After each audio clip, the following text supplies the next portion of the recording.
Hi అండి, అందరికీ నమస్కారం. Welcome back to my channel. ఈ వీడియోలో ట్యాంపరింగ్పై సుప్రీంకోర్టుకు వైఎస్ జగన్ అండి.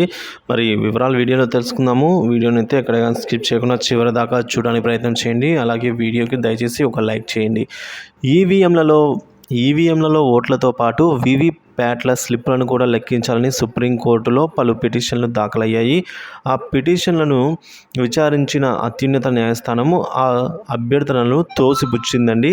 ఎలక్ట్రానిక్ ఓటింగ్ మెషిన్లలో పోలైన ఓట్లతో వీవీప్యాట్లను స్లిప్లను 100% సరిపోల్చుకోవాలి అని చేసిన డిమాండ్ని అయితే సుప్రీంకోర్టు కొట్టిపారేసింది. ఈవీఎంలు వీవీప్యాట్లతో 100% క్రాస్ వెరిఫికేషన్ కుదరదని కోర్టు చెప్పింది. ఈవీఎంల స్థానంలో మళ్లీ పేపర్ బ్యాలెట్లను వాడాలన్న అభ్యర్థనను కూడా జస్టిస్ సంజీవ్ ఖన్నా, దీపాంకర్ దత్తాలతో కూడిన ధర్మాసనం త్రోసిపుచ్చింది. వీవీప్యాట్ల ఫిజికల్ డిపాజిట్లు కూడా కుదరదు అని కోర్టు తన ఆదేశాల్లో స్పష్టం చేసింది.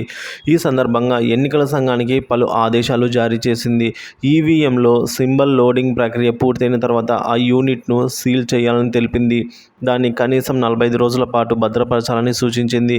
ఫలితాల ప్రకటన తర్వాత అభ్యర్థులు 7 రోజుల్లోపు తమ అభ్యంతరాలను తెలియజేయాలని పేర్కొంది.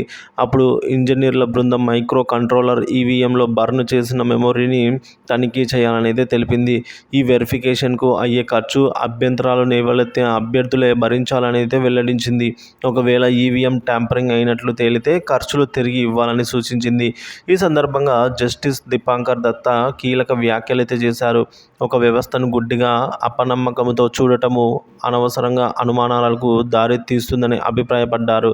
ఇక కౌంటింగ్ సమయంలో పేపర్ స్లిప్లను లెక్కించేందుకు ఎలక్ట్రానిక్ మిషన్ను ఉపయోగించాలన్న పిటిషనర్ల సూచనను పరిశీలించాలని జస్టిస్ ఖన్నా ఈసీకి తెలిపారు. అంతేకాక ప్రతి పార్టీ పక్కన గుర్తుతో పాటు బార్కోడ్ కూడా ఏర్పాటు చేసే అంశాన్ని పరిశీలించాలని సూచించారు. ప్రస్తుతం ఓ అసెంబ్లీ స్థానంలో 5 ఈవీఎంలలోని ఓట్లను వీవీప్యాట్ స్లిప్లతో వెరిఫై చేస్తున్నారు. అలా కాకుండా మొత్తం స్లిప్లను సరిపోల్చాలని పిటిషనర్లు డిమాండ్ చేస్తున్నారు. అయితే ఈసీ మాత్రం అది సులభం కాదని చెబుతోంది. ఈవీఎంల ట్యాంపరింగ్ చేసే అవకాశం కూడా లేదని అయితే కోర్టుకు వివరించింది.